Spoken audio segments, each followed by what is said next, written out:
Olá para você que acompanha a Módulo FM, seja muito bem-vindo. A gente tem o prazer de iniciar mais um Mente Aberta, edição de sexta-feira. Hoje a gente vai falar de campanha eleitoral, de publicidade, de conhecimento de vidas.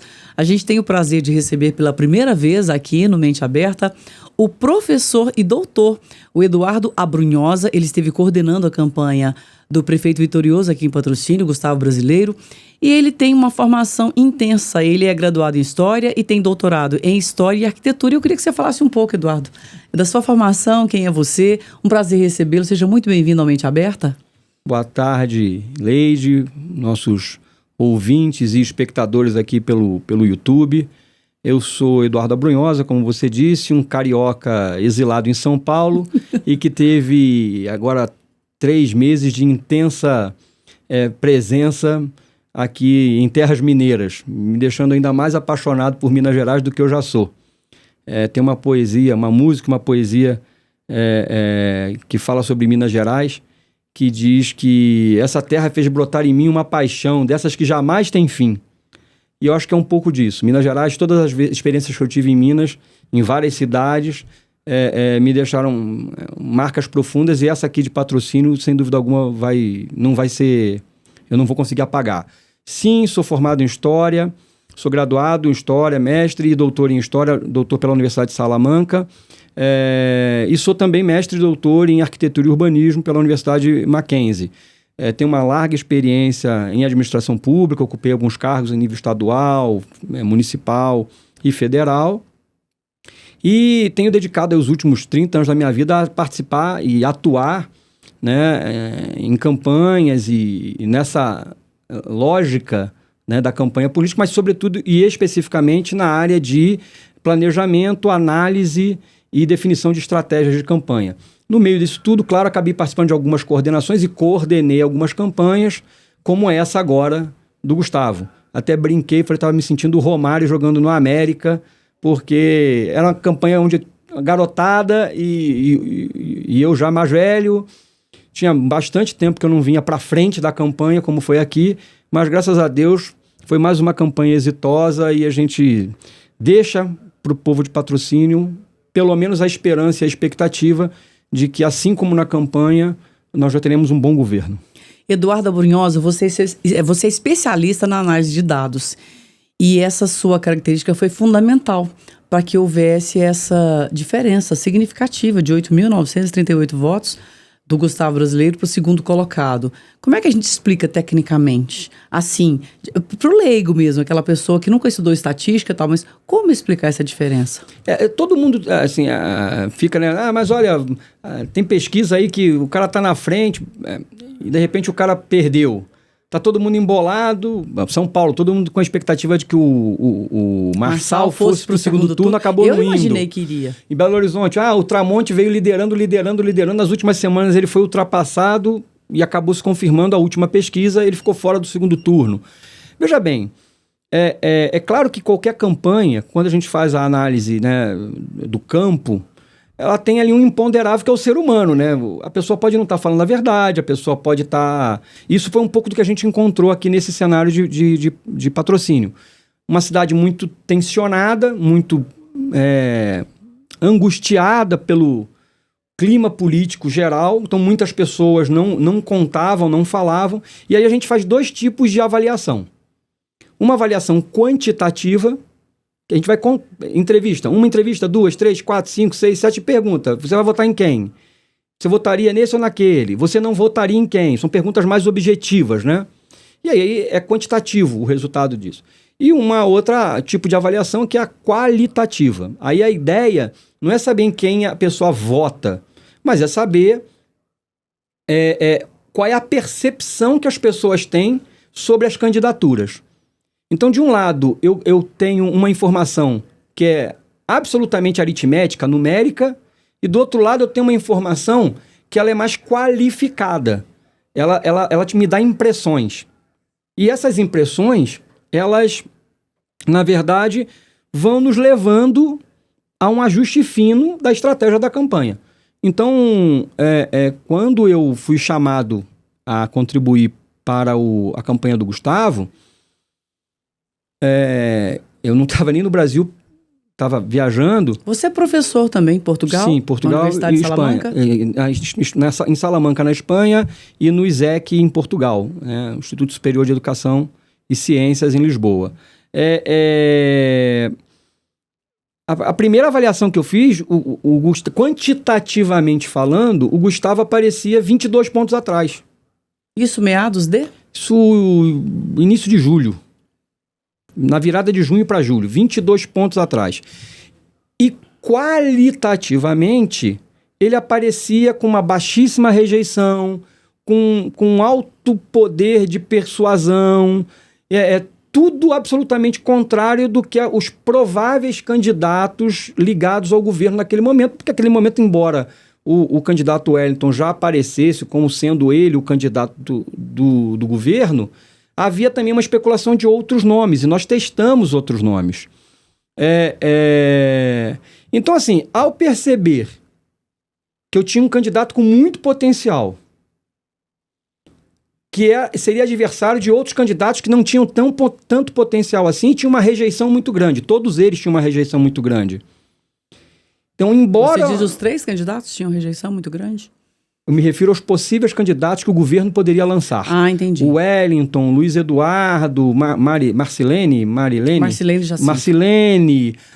o próprio Valtinho. Eu testei todos eles. Vocês tinham pesquisas, então. As pesquisas eram feitas semanalmente? Desde ali 29... Desde o dia 27, 28 de junho, eu venho medindo patrocínio. Desde hábitos de consumo e comportamento da população, perfil religioso, perfil socioeconômico, e fui cruzando os dados. Então, ontem alguém me perguntou, enquanto eu rodava a cidade, um dos nossos candidatos a vereador perguntou para mim assim, aí você acha que vai dar? Eu falei, fica tranquilo que vai dar. Ele falou, mas de onde vem essa tranquilidade toda? Eu falei, isso é o que eu estou te falando, fica tranquilo, vai dar. Aí ele me perguntou assim, mas... eu não consigo ficar tranquilo. Como é que você fica tranquilo? Eu falei, cara, eu fico tranquilo porque eu sei. Tudo que a gente podia fazer, a gente fez. E eu sei com quem a gente está lidando. Então, toda a comunicação, que muita gente está achando que foi diferente e tal, foi feita milimetricamente apontando e ajustando aquilo que nós encontramos. Tanto as qualidades do Wellington, porque existem, embora as pessoas tenham feito uma caricatura do Wellington, muito por conta da relação dele com o prefeito e tudo mais. O Wellington ele é uma figura de per si, que tem qualidades e tem as suas dificuldades. O que é uma figura de per si? Ele tem personalidade, ele é um vereador de mandato, ele tem personalidade, ele sabe o que fala. E ele tem uma comunicação não violenta também, Sim, né? quando ele está sozinho, quando ele não está alinhado ou associado a um tipo de orientação comunicacional que não é a dele.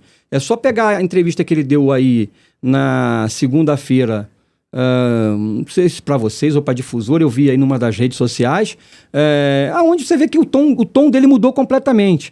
Aí alguém vai dizer assim, não, ele mudou o tom porque está derrotado. Não, aquele ali é o Wellington. Sem pressão, sem a pressão do dono.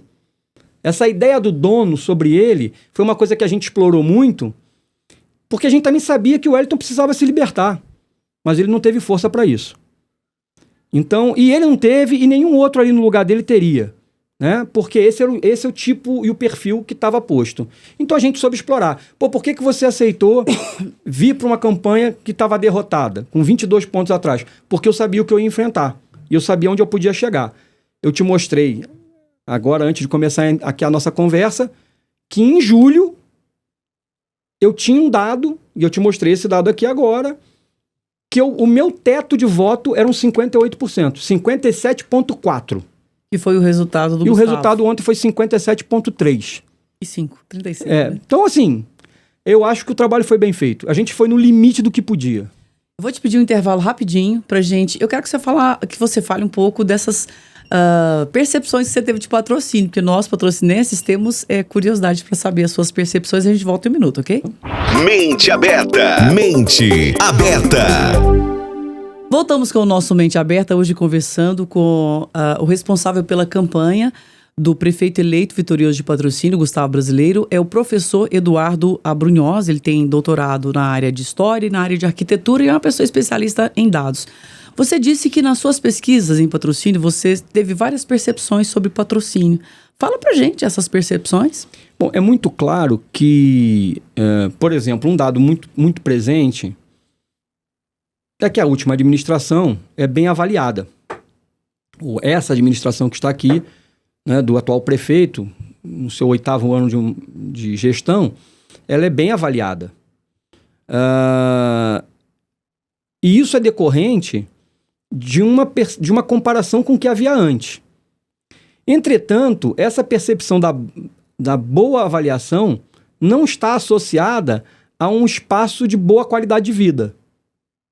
Então, há uma série de desejos e anseios da população de Patrocínio que não estão conjugados à ideia da boa gestão. Porque a ideia da boa gestão se resume a uma única coisa: obras foram feitas. Então, se a obra foi feita, que bom, foi uma boa gestão. Então, você percebe que a população de Patrocínio carece, e ela diz isso, das coisas fundamentais, é óbvio, educação, saúde, e realmente isso é muito precário, mas você também falta espaços de lazer comunitário, faltam espaços de vivência, falta uma estrutura integrada, né, na cidade que articule o projeto educacional municipal com o projeto de saúde municipal para as crianças e adolescentes, falta esses espaços de experimentação para a juventude. O coletivo. O coletivo nosso é falho. Essa própria ideia de um projeto de políticas públicas que seja mais estruturante para a coletividade. E questões fundamentais básicas, que quando isso aqui não está sendo atendido, começam a saltar. Então é óbvio que eu vou ter problema com a mobilidade urbana, e é óbvio que eu vou ter problema com a questão habitacional, que é uma outra questão grave na cidade. Então isso tudo vai fazendo com que você tenha aqui um nível de insatisfação, ao mesmo tempo que a gente tenha um nível de aprovação do governo. Uma insatisfação muito alta, mas ao mesmo tempo eu tenho uma aprovação muito alta do governo. Vou dar um dado curioso, vou abrir um dado aqui. A gente o tempo todo sabia que parte daqueles que diziam que aprovavam o governo atual votariam em nós. Por quê? Provavelmente porque ele falou assim, tá bom, eles chegaram no limite, não estão conseguindo fazer mais do que isso. Para eu conseguir as outras coisas, esse grupo não vai conseguir. Então, eles tinham duas opções, ou a nossa candidatura, ou a candidatura da professora Bianca, que teve uma votação expressiva para um partido que tem a rejeição e a resistência que o PT tem. Então, aqui vai também o meu parabéns pela campanha da professora Bianca, dos seus correligionários. Foi uma campanha democrática, clara, franca. Eles vieram para frente, apresentaram suas propostas. E a candidata soube se comunicar? Não soube. Também dentro das limitações, porque a rejeição não era da Bianca. Era o partido do PT? Era do PT. Tanto que eu cheguei num dos debates que eu cruzei com a equipe dela, eu brinquei com vocês, ainda bem que vocês estão no PT. Porque se vocês estivessem em outro partido, teriam causado mais problema para mim. Então, a rejeição é muito grande ao PT na cidade. Então, veja bem, voltando. Quando a gente olhava, então, eu tinha 70%, 72%, 75% de aprovação do governo e 48% das pessoas dizendo que votariam no Gustavo. Então, significa dizer que o prefeito não conseguia transferir a sua aprovação para o candidato dele. E aí tem uma série de outras explicações que teria que fazer um outro programa para isso. Mas a gente foi trabalhando nessa minúcia. Eu sei qual é a expectativa da população, eu sei qual é a expectativa deles para a área da saúde, da educação, do transporte, da moradia, da habitação, e a gente foi trabalhando as propostas em torno disso e atraindo esse cara. Eu sei que foi bom, mas eu quero mais. Isso foi legal, mas eu quero mais. Eu não estou contente ou contentado com o que eu recebi até agora. E eu não estou vendo possibilidade desse grupo, com essa outra candidatura, me oferecer o que eles estão dizendo que vão me oferecer. Eles não vão conseguir. Agora, na primeira entrevista com o prefeito eleito, a gente percebeu, foram várias perguntas, mas Muitas perguntas exatamente nas duas áreas que você falou, mobilidade urbana e moradia. É uma questão que pode virar um sucesso para o Gustavo, mas também um calo para ele, né? Para ele resolver aqui na cidade.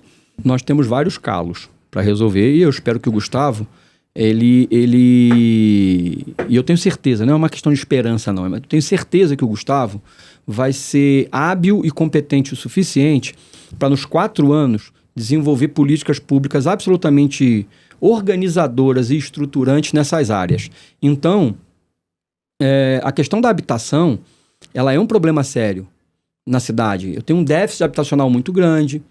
E a gente tem uma extensão territorial muito grande do município. Gigante. E aí o que acontece? Eu não consigo fazer os loteamentos, eu não consigo ter uma política pública de casas para a população abaixo, que tem renda familiar abaixo de 5 salários, porque essas áreas estão nas mãos de algumas poucas pessoas. Então a prefeitura precisa criar uma política de incentivo. Público, né? Sim, há que se ter uma política de investimento, seja com linhas de financiamento ligadas a programas federais, seja com linhas de financiamento ligadas a programas estaduais, seja estimulando a construção civil própria para casas de média renda, né? Porque na medida que você vai fazendo isso, você permite que a população tenha acesso à sua habitação própria e vai fazer com que, no geral, os preços dos aluguéis caiam. Vou dar um exemplo, que é uma área que eu estudo. Patrocínio tem a possibilidade de se tornar um grande polo educacional.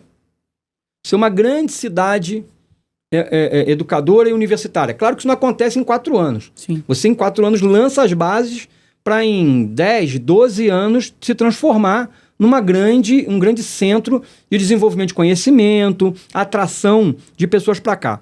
Não é só você abrir uma faculdade ou abrir uma universidade e botar o professor e o aluno lá dentro. Não é isso. Se eu trago gente de fora, eu preciso de casa para alugar. Infraestrutura. Isso vai movimentar o comércio local. Isso, ou seja, tem todo... É só ver lavras. Eu já ouvi uma frase, Eduardo, que é a indústria que gera renda e não polui. Você vai ver lá, Lavras, Viçosa, Alfenas, Ouro Preto, só para citar Minas. Uberlândia, só para citar Minas.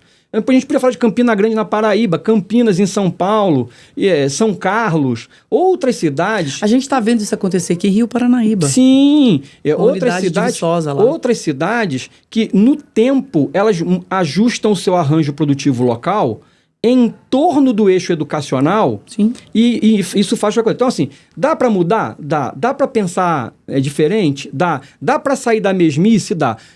Potencial e capacidade para isso, Patrocínio tem imensas. Isso que foi mais que me espantou na cidade. O potencial que Patrocínio tem. Patrocínio é o maior produtor de café do mundo e nem no Brasil a gente sabe disso. Só quem trabalha com isso que sabe. Você não sabia disso antes de vir para cá? Eu garanto a você que 80% da população brasileira. O que você acha que falta? Falta mobilização local, falta incentivo do poder público em transformar isso em algo que seja uma grande marca da cidade, falta você atrair os olhares de todo mundo para cá, falta você fazer uma junção entre a rota aqui do café com a rota lá da Serra da Canastra, né? Então você fazer uma brincadeira aqui do café com queijo, tem o queijo de salitre. Falta você construir uma grande lógica regional. E aí eu acho que uma dobrada entre Patrocínio e Patos, embora eu já saiba que existe uma rivalidade histórica aqui e tudo mais... Aquelas coisas culturais, mas em busca do progresso tem que ser superado, Mas tem que passar, tem que derrubar muro. Está na hora da gente derrubar os muros, criar pontes para o futuro. Essa é a visão. Tem que derrubar muros e criar pontes. Sozinho, ninguém chega a lugar nenhum. Eduardo, eu quero te agradecer imensamente pela conversa conosco aqui na Módulo FM e algo sobre a comunicação que você tenha percebido do município, que aí eu estou puxando a brasa para nossa sardinha, algo que você tenha percebido, porque você trabalha com profissionais que estão aqui na cidade, né, da comunicação. Leide, primeiro te agradecer. Todas as vezes que eu estive com você, você sempre foi muito gentil. Eu já passei por muitas cidades no país fazendo muita campanha e não é todo lugar que tem a estrutura comunicacional que o Patrocínio tem. E não apenas a estrutura, mas profissionais qualificados, tanto profissionais locais, que foram forjados aqui na região ou mesmo aqui na cidade, mas especialmente profissionais de gabarito, de lastro, com experiência, como é o seu caso, que se colocam a serviço da comunicação da cidade de maneira ética, imparcial, como você tem feito, e, enfim, e os colegas das outras emissoras também. Ter 3 rádios na cidade com a força que capital, módulo e difusora tem, não é qualquer cidade que tem isso. Se eu pensar que nós estamos falando de uma cidade que tem quase 100 mil habitantes, não tem nem exatamente 100 mil habitantes. Se eu pensar que nós estamos falando de uma cidade que está deslocada dos principais eixos comunicacionais da cidade, né? Desse triângulo Belo Horizonte, Rio, São Paulo, né? Está bem distante desse triângulo, né? E aí fica num, aspas, vazio comunicacional, né? Entre esse triângulo e Brasília. O que eu encontrei aqui foi extremamente bom, de altíssimo nível. E eu entendo que isso ajudou e facilitou o nosso trabalho durante a campanha. Eu não poderia também deixar de registrar esses novos veículos de comunicação que se colocam hoje, né? Pelas mídias sociais, diversos jornais online, a maioria muito comprometido com a verdade e tal, alguns nem tanto, não vou ficar citando o nome que todo mundo já sabe quem é. Mas todo lugar tem isso, né? Mas isso acontece. Nós somos mais velhos, você vai entender a expressão que eu vou usar. A imprensa marrom, ela existe desde sempre. É verdade. Né? Então, mas todos muito comprometidos, todos muito sérios. A gente teve a abertura para poder falar com todos. E eu acho que isso é muito importante. Do nosso lado, embora eu não vá estar no governo, eu entendo que vocês vão continuar recebendo todo o apoio. E agora vocês vão ter um governo de portas abertas. Então isso, para quem é jornalista, para quem quer fazer o bom jornalismo, é muito mais fácil, é muito melhor. É o melhor dos mundos, né? E eu peço a vocês, eu estou indo embora, fiscalizem. Fiquem em cima, não deixe passar nada. Não é para ser amigo do governo, é para ser comprometido com a informação e com a notícia, porque é isso que o público de vocês espera. E é muito interessante o que você está falando, porque recentemente eu ouvi de uma pessoa, de uma instituição aqui, uma associação, dizendo assim que o fulano da imprensa é da minha confiança.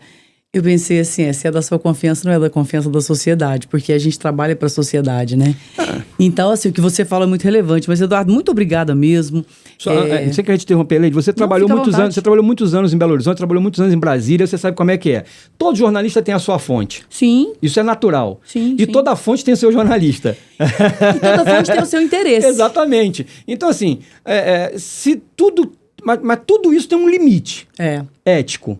Se trabalhar dentro do limite ético... Tranquilo. Vai bem. Tranquilo, o problema é quando esse limite ético é rompido. Seja para um lado, seja para o outro. É verdade, você falou tudo. Assim, muito obrigada. E que bacana a gente poder trabalhar com uma pessoa como você também aqui em Patrocínio, que entende o papel da imprensa. A gente, às vezes, não é compreendido. E, principalmente, a gente que procura uma linha imparcial, que é o que eu falei na nossa cobertura, neutro ninguém é. Né? Isso filosoficamente é impossível, mas a gente é imparcial, é um requisito muito legal, porque eu acredito piamente, Eduardo, que vença o melhor.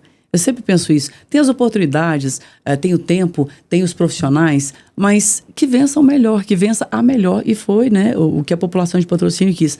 Muito obrigado, sucesso para você e volte sempre. Eu estarei à sua disposição, estando em Patrocínio ou mesmo à distância, é só me chamar, estou aqui, sou um colaborador de vocês, como cientista social, para outros temas. Fico à vontade esperando o convite. Perfeito. Esse foi Eduardo Abrunhosa, que coordenou a campanha do prefeito eleito de Patrocínio Vitorioso, e mais uma Mente Aberta da Módulo FM. Fiquem com Deus, boa semana e até a próxima sexta-feira. Você ouviu na Módulo FM Mente Aberta. Mente Aberta. De volta na próxima sexta-feira. Até lá. Oferecimento Andap Autopeças, Unicep, Rações Saborosa e Sicredi, a primeira instituição financeira cooperativa do Brasil.